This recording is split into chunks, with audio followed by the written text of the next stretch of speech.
రాయబడిన ఈ మాటలో నేను నీకు ముందుగా ఉంటాను. ఆమేన్. ఎవడి మార్గాలు ఎత్తుగా ఉన్నాయో భయం.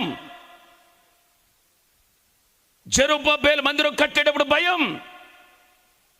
సమస్తము సమకూడిన తర్వాత గొప్ప పర్వతం అడ్డు వచ్చింది. ఆ పర్వతాన్ని చూసి వణుకుపోతున్నారు ఇలా మందిరం కట్టడానికి. అప్పుడు దేవుడు జకర్యా ద్వారా పంపించాడు ప్రవచనాన్ని.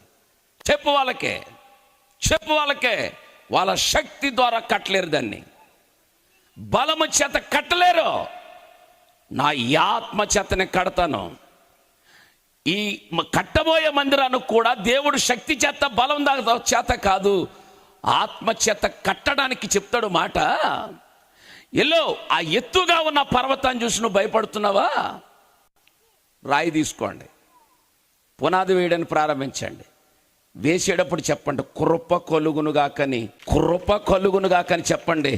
జెరుబ్బేలు గవర్నర్ పట్టుకున్నాడు, యెహోషువ నిలబడ్డాడు, యాజకుడు నిలబడ్డాడు. అక్కడ పునాది రాయి తీసుకుని పెడుతుంటాడు కృప కలుగునుగాక.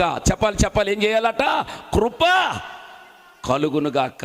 ఆ మాట చెప్పగానే ఓ గొప్ప పర్వతం చదును చేయబడింది. మొదటి మాట, దేవుడు నీకు ముందుగా ఉండి నీ మార్గములను సరళం చేస్తాడు. ఈ సంవత్సరం నీ ప్రయాణం సాఫీగా కొనసాగబోతుంది. ఆమెన్ చెప్పాలి ఒకసారి.